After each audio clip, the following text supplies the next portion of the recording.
Could AI be your doctor one day?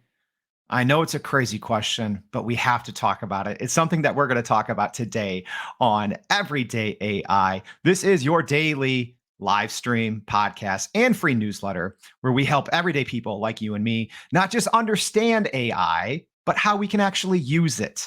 So, before we get into the role of AI in healthcare, and we have a great one, we actually have the author of the doctor who wrote the book on ChatGPT and healthcare, literally. So before we get there, though, I want to run down some of the biggest things that are going on in the news world today. We do this every single day, weekdays, Monday through Friday. So if you are joining us live, please go ahead and drop a comment like this LinkedIn user that said, "Wow."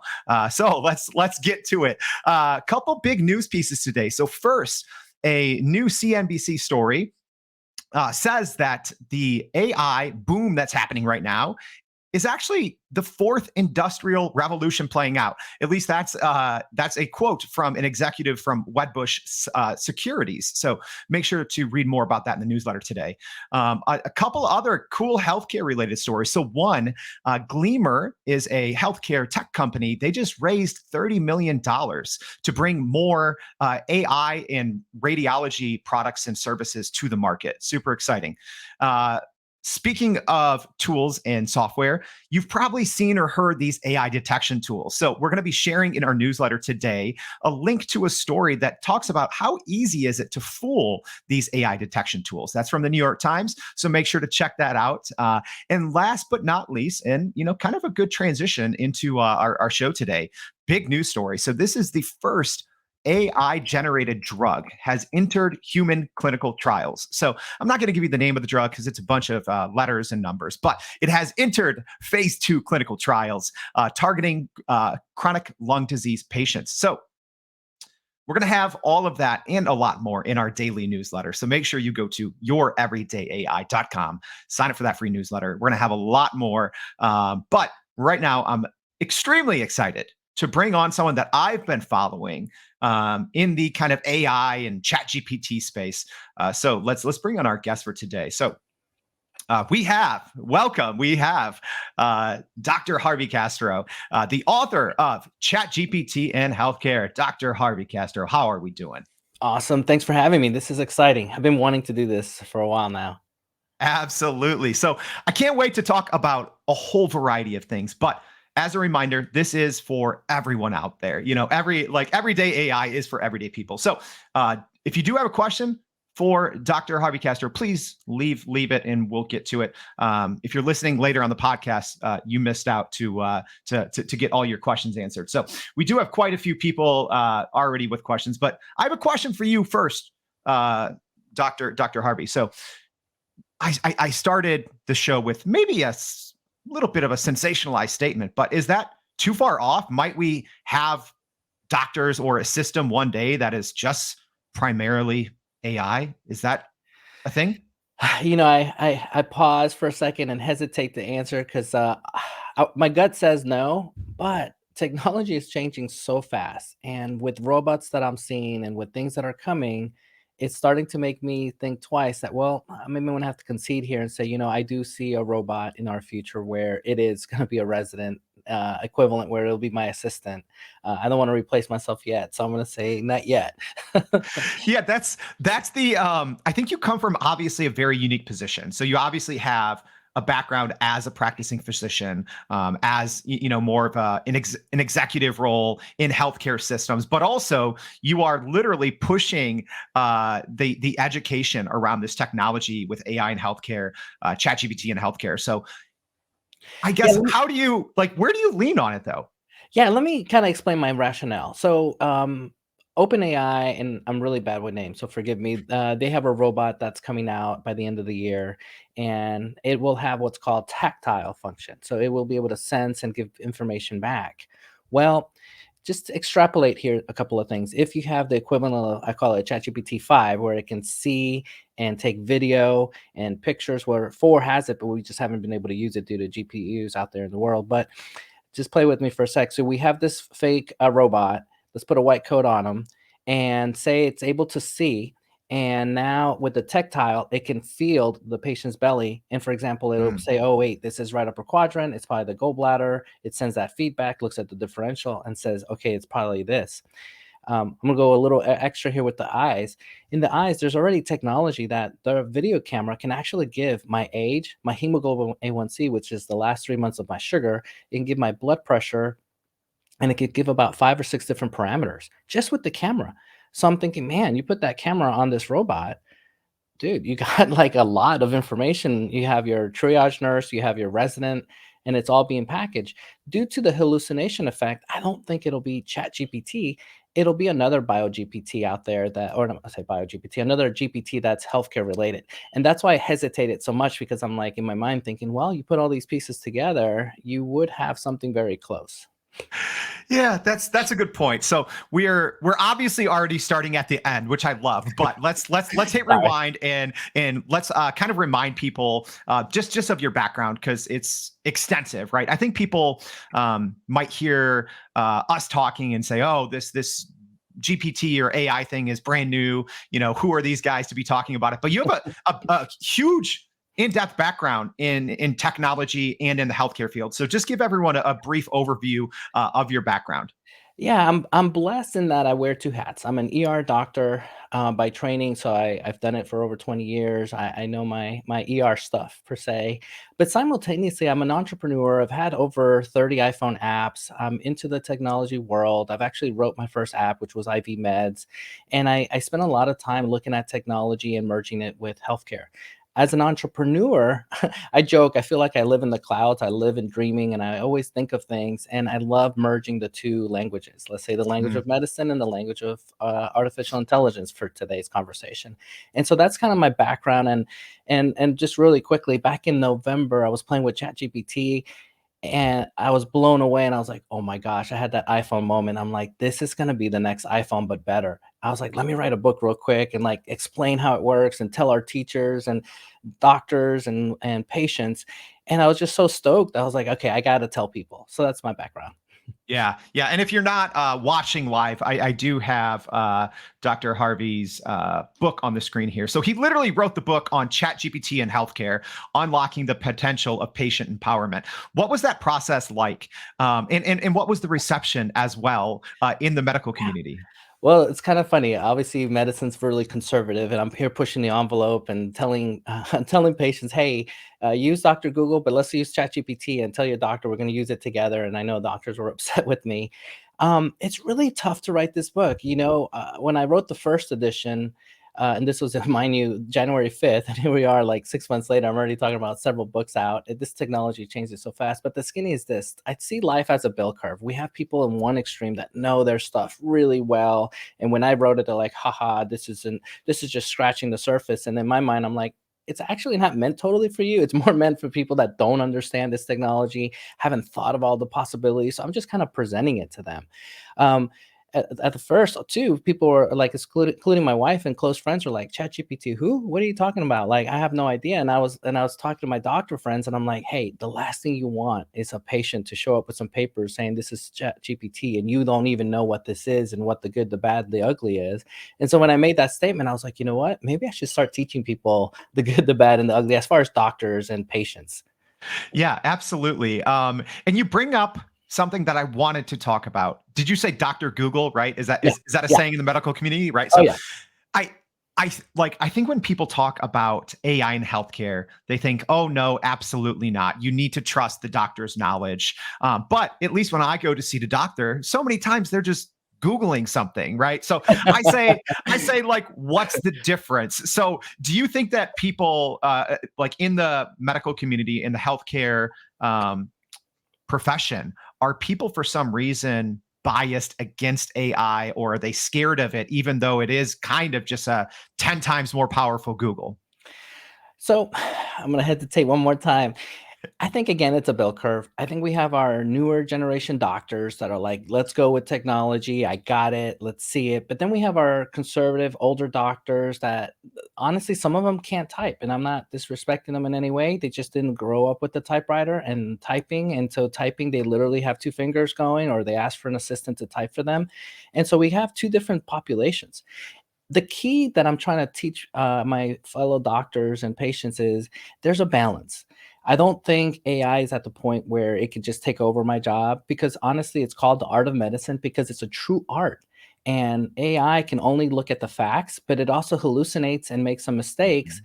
And in this world of healthcare, it's not like you bought a bad stock because AI told you to. Hey, maybe someone died or maybe some bad effect happened. So healthcare is a little different in that lives are huge and we can't make those decisions without a human as of today. And so that's kind of my soapbox on that one. Yeah. So you ended it, and I'm gonna poke and prod a little here because I'm Yeah, interesting. yeah. You ended it with a caveat of as of today. Um, right? Is that going to change, right? Do you see as an example in the future, kind of how the transportation industry, as an example, is switching over to everything more autonomous?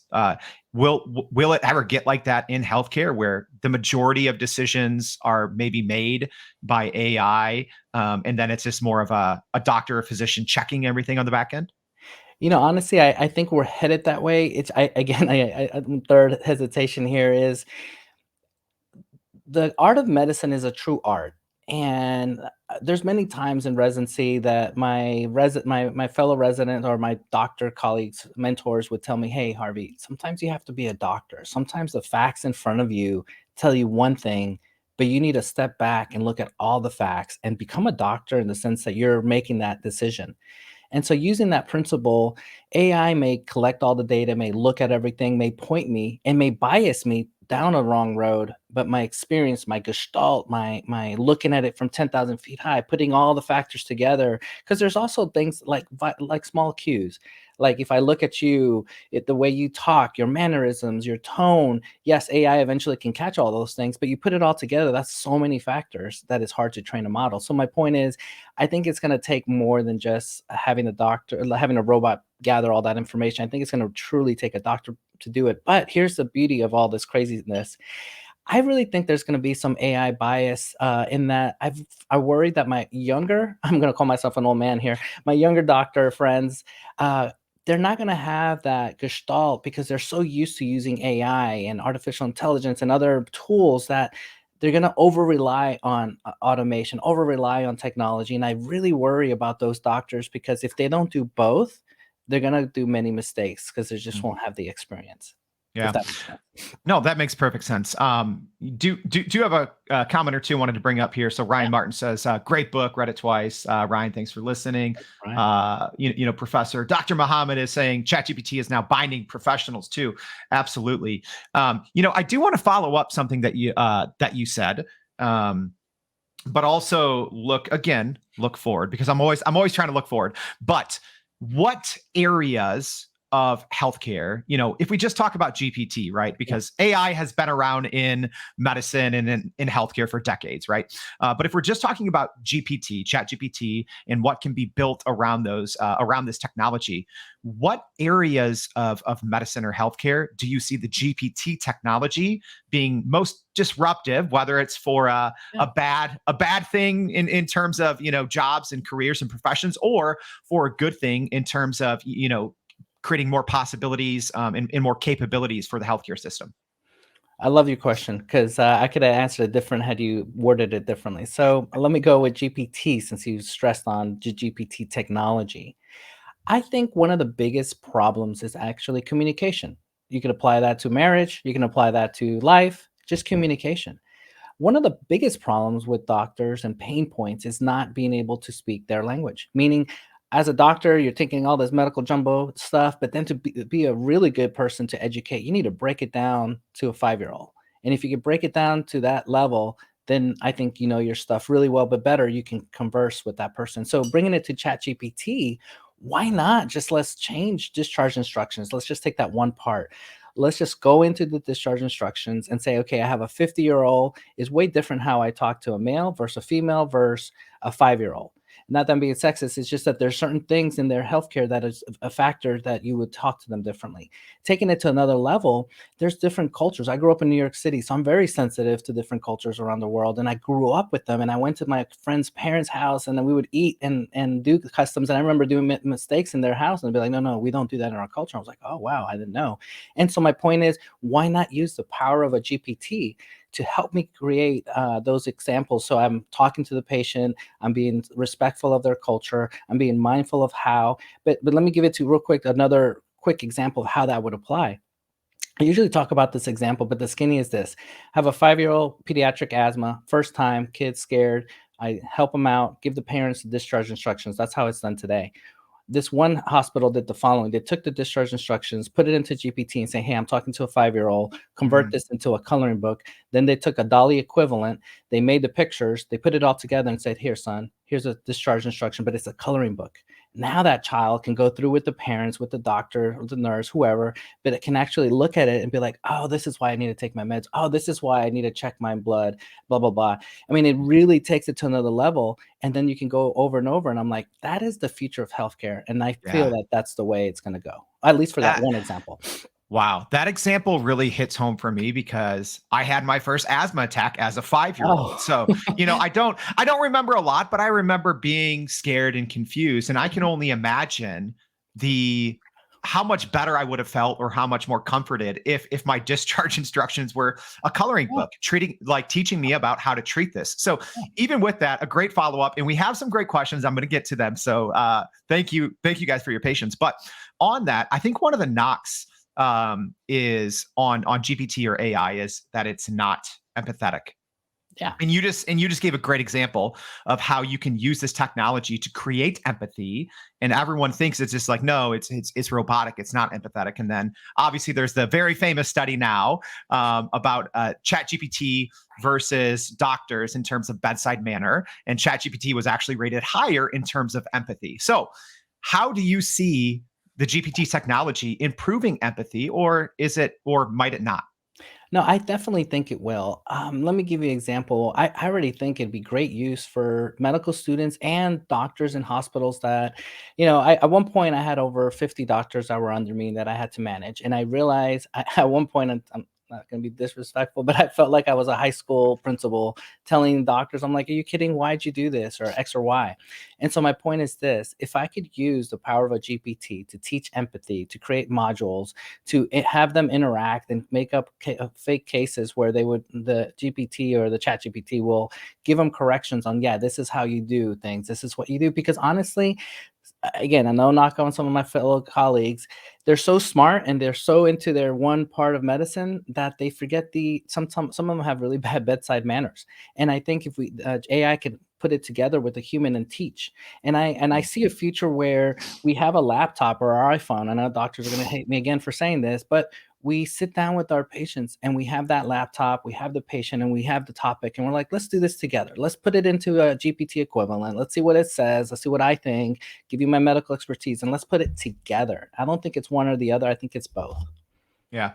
Um, Actually, now's a great time for this question from Yadi. Yadi, thank you for the question, because this perfectly plays into what we were just talking about. So she's asking, how is HIPAA impacted if and when users input their medical data into the shared ChatGPT servers? That's a great question Yeah. because I think that's one of the biggest hesitations I think with GPT in general, not just in healthcare, is privacy and Of security course. concerns. So how do you handle that one? Yeah. So great questions. Probably one of the top 10 questions. And here in the United States, it's HIPAA, and outside, I'm really bad with Europe's privacy laws, but it's equivalent. They have it. So it's everywhere is what I'm getting at. And so how to do this is as follows, in my opinion. Number one, I would never put any personal information into ChatGPT. I would keep it very generic. Make sure you're not using your address, things like that. Obviously, ChatGPT has your IP address, so in theory, they already know who you are. But for privacy area, they've added in their settings a way that you're not training the model. So go into your settings, especially if you're paying for ChatGPT 4, and go in there and just take off that you're not training the model. That would be one way. Second, again, I'm going to reinforce: do not put your information in there. Just put other stuff. And how doctors are getting around it is they're putting uh, the nuts and bolts of the information of the patient of what you're just coming in with. So diabetic, or in your case, pediatric asthma, but they're not saying you're a 5-year-old. If they do say you're a 5-year-old, they're not saying your name and your social and other identifiers. So that'd be one way. Yeah. Uh, great question, Yadi. Fantastic response, obviously, Dr. Harvey. But I have a question because, you know, we mentioned the security piece or the security concerns, data, all of that with ChatGPT. How long do you think until a lot of big healthcare companies figure it out, or maybe they have, I don't know, about just having their own um, large language models so they can tap into the power of GPT, but keep everything private and then also train it, on their own, region or their own policies. I guess why haven't we seen that yet? Or is that just the next big innovation in terms of healthcare? So you can tap into it, but still keep everything private and secure. Yeah, perfect question. So number one, there are technologies out there that are looking at scrubbing the data so that before it goes to open AI, for example, it would be scrubbed, and so that that would never happen. Two, they are looking at models of what you just said. Create your own LLM. New York NYU, I'm from New York City, has created. They're looking at a database and creating their own, and that's, I think, the future. I think that's what people are going to do. There's two things. I know a lot of people don't know this, but with ChatGPT, what makes it powerful is the human reinforced learning. Mhm. My angle is, instead of saying it human, let's say it's doctor reinforced learning, but then not just stop there. Let's talk about doctor specific, meaning I'm an ER doctor. I should only do human reinforced learning or clinician reinforced learning in ER medicine. I have no business in pediatric surgery because I'm not a pediatric surgeon. I have no Mhm. idea. I may look at it and say, oh, yeah, that looks good. But in reality, it's totally wrong. That's not what's done. And so I think that is the future, and that's what was going to go forward. Not promoting, I don't have any stock, but there is this company called Glass Health AI. That's what they're doing, what I just mentioned, but it's a private company. Another is the Hippocratic AI. They're working on this as well. And so these are just two that I know for sure. And I know there's more than that because I write about it in one of my books, but that's the future. uh yeah, I can't wait to see how that unfolds. And even as a patient, right, like I'm looking at this from that perspective. I'm excited for this technology because it's going to improve care, I think, at least. So couple other questions and comments. Sarah, thank you for your comment saying the human touch and interaction is so important, and AI can be a great tool to enable us with communication with patient and families. Thank you for that. 100% agree.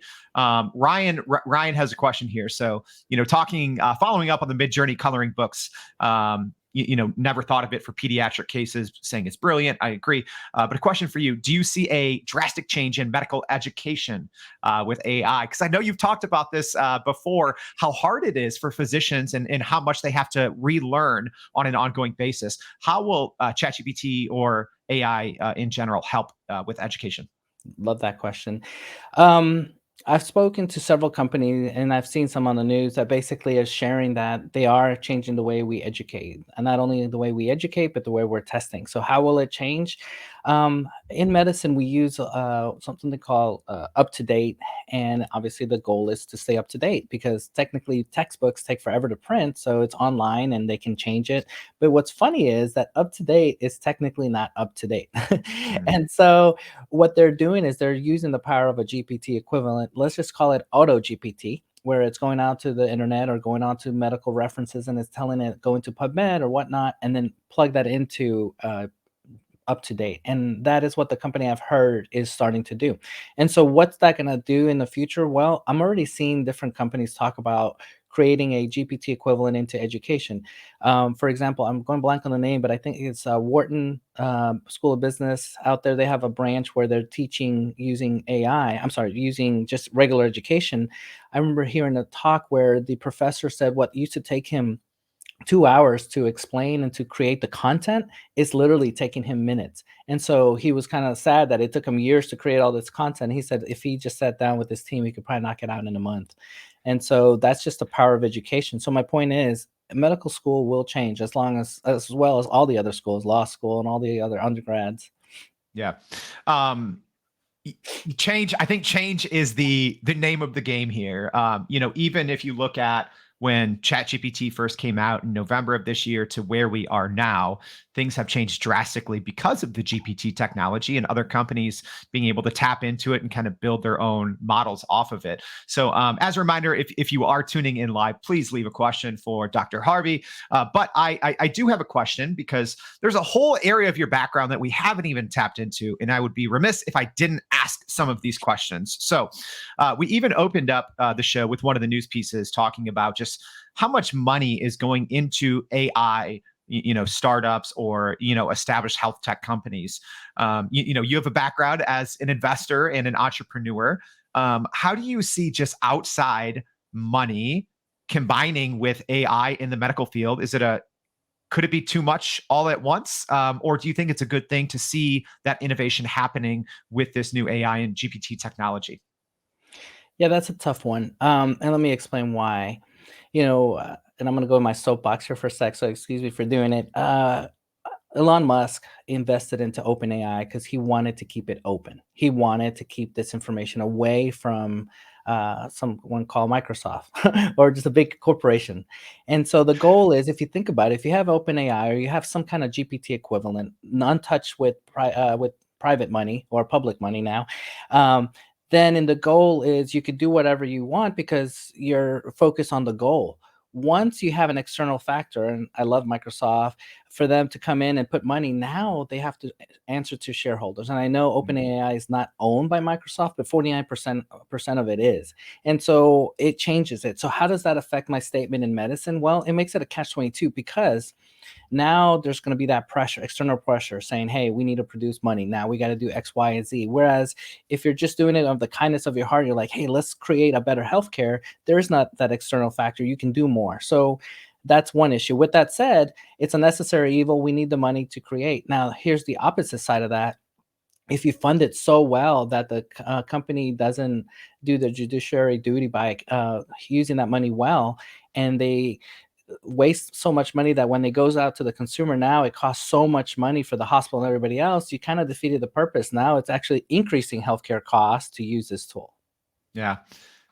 Speaking of costs, I think one thing that can be offset, obviously, is using AI and GPT in the medical field. So, Monica's question here, a great one. So, how will AI impact the medical industry in areas such as procedures and surgeries, lab work, and robotics? Oh my gosh, this is awesome. So, one of the favorite sayings in med school was see one, do one, teach one. And so, applying that to a procedure, I've already seen this amazing surgical AI. And again, don't ask me for names because I'm horrible with names. But the skinny is, I either put on some VR glasses or a monitor. But the skinny is, I'm in the surgical field doing the procedure, but the AI is identifying the human body part. It's telling me cut here, this angle, giving me little dots. I'm able to cut, and it's walking me through. Other things with AI, it's just that virtual AI. Another soapbox, basketball, they say if you can just sit in bed and just pretend you're throwing the ball, you'll actually do better at free throws than just throwing it. I mean, that's just another way of practicing. Taking it to the medical field, if you can see and visualize your patient, say you have a digital twin and you're able to do the procedure and you're adding AI, now you're able to navigate and see what you're able to do. And then you're actually cutting and you're practicing the procedure. As a resident, I hate it when they were like, okay, Harvey, did you see how we did that? Here you go. And I'm like, crap, I'm having to do this procedure. How nice would it be to have AI walk me through? I'm not plugging in this company I'm consulting for, but it's called, I'm not going to give you the name, but it's basically AI and ultrasound, and it's navigating you how to do ultrasound. It's basically letting the common person at home be able to ultrasound themselves. And I thought, man, this is the way to do procedures and to do things. And so how will that apply? Talked about procedure, surgery, lab work, and lab work. I see it being more automated where we can talk to our data. One of the most frustrating things, including for me, is when I get my physical exam and I get my stuff in labs, I got to go back and compare. And I know there's graphs, but how nice would it be able to upload it to a GPT equivalent and say, okay, what's my trending glucose? What's my trending Mhm. whatever? And it would give me the numbers without me having to physically look for it. Yeah. That's how it's going to change. Um, that makes perfect sense from the physician side, but I'm also wondering from the patient side. So, an example I'm thinking of, how you said like, oh, how you can ultrasound yourself. That's amazing. But I think one thing, at least here in the US, that patients are maybe frustrated with in healthcare is just the time it takes to get in to see a specialist. So accessibility, can be weeks or months depending on where you live, just to see, a specialist. Do you see AI and technology maybe changing this? Like, as an example, could GPT come into the everyday healthcare system and automate so much of the manual processes, paperwork, all of that to open up capacity? Or how do you see that playing out? Yeah, I love that question. I saw this amazing model, and I've seen two actually, but the skinny is this. Just as you and I are having a conversation, if I was being your doctor, I'd have to look down and figure out my keyboarding and type. And then I hate when you meet with the doctor and they're just like turned away and they're looking at their computer, or they call it cow, computer on wheels. And so instead, what I see happening in the future is, and I already see the product, they have AI listening to the conversation, transcribing the conversation, and I'll take it to the next level. This camera that I have here, being able to take my physical exam. So literally, I don't have to document anything. If anything, I just look at it and make sure that everything's correct. And so that's going to free up my time. It's going to make it more efficient. Now, talking about from a patient's point of view, how to see a doctor, I talked about this at AI Med. I see a future where I wake up in the middle of the night. I'm having symptoms and I'm having a conversation with the GPT equivalent backed by a doctor and just kind of going through it. And then all of a sudden telemedicine pops up and says, okay, I'm your doctor. I'm here at the ER that's close to your house. What's going on? And then I'm like, you know what? I need you to see me. So come. But then play with me here for a sec. I have my ambulance, my virtual ambulance come get you. So it's like a Tesla equivalent. It self-drives. It comes as you're in the ambulance. That camera I talked about early in the show, it's giving my vitals, it's giving me information, and me in real time, I'm seeing it on the other end. I'm like, oh wait, this person needs an aspirin now. So then it's printing an aspirin, and then you take the aspirin, and then by the time you come in, I already know you, I've already seen you, I've been seeing the feed, I have all this data, I already have, like I mentioned, that hemoglobin A1C, I already have your sugar, I already know a lot of things that are going on. So I think this is the future, and I hate saying future because I see a lot of these products today, and I think that's going to come sooner than we think. So speaking of the future, and if you do have a question for Dr. Harvey, ask it now, because otherwise I'm going to end on this one. So speaking of the future, sometimes I put people in the hot seat. I'm gonna try it again here. So the same way, let's take an easy example. Media, the way that we consume media has changed so much. It used to be just, you'd go rent a movie from Blockbuster and read a newspaper, right? Now it's streaming directly to the phone and, push notifications for what you want, what you need. If you were to take a look, at where, healthcare was maybe 5 years ago versus where it's going to be in 5 years, what do you see? What is the equivalent of the streaming media, the, personalized push notifications that we get information? What do you see happening in that regards for healthcare in the medical industry? I unfortunately I see those advances outside the US before we see them here, but I think those outside countries will produce things because of legislation and because of the need, risk versus benefit. Let me explain real quick. In Africa, we have areas in Africa that don't have internet, don't have access to healthcare. So it'll be a combination of using like satellite internet with a GPT equivalent and a physician assistant, but that will go out to the masses and be able to take care of patients. And then take it to the next level. There'll be places where the government will subsidize a GPT equivalent on your phone, and it'll be your healthcare, and they'll allow it because they'll say, you know what, risk versus benefits, either this or nothing, and we need our population to be able to catch things. And so the future will have these things. Now, will it happen here in the States? There's legislation. There's a lot of issues. I know doctors are about to, I'm sure my phone's about to go crazy for saying that. But I think it's going to take a while here in the US. I think we'll get something like that, but it'll be a lesser degree. But I think the pressures from other countries and depending who's the president will change legislation. And to answer it, we'll see those changes here. It's going to be exciting, but regardless, you have, I think, a great, like, if you're listening to this, watching this, you have a great resource because not to plug Dr. Harvey too much, but he has literally written the book on Chat GPT and healthcare. He's putting out great information. So whether you are concerned what this is going to look like from a patient point of view, or if you are a physician listening in, make sure to check out Dr. Harvey Castro. In our newsletter, we're going to be linking to all of his different resources. We didn't even get into it. You have a full podcast that is produced by GPT and AI voices. It's amazing, but I don't want to take up your entire day because we could talk about this for forever. So Dr. Harvey Castro, thank you so much for joining the Everyday AI Show. Thanks for having me, guys. All right. And just as a quick reminder, go to youreverydayai.com if you want more information. If you weren't able to keep up with everything we talked about, don't worry, we got you. We're going to have all that in our free daily newsletter. Also, make sure to subscribe to the podcast on Apple, Spotify, whatever people listen to podcasts on. So we hope that you'll join us tomorrow on Everyday AI. Thank you.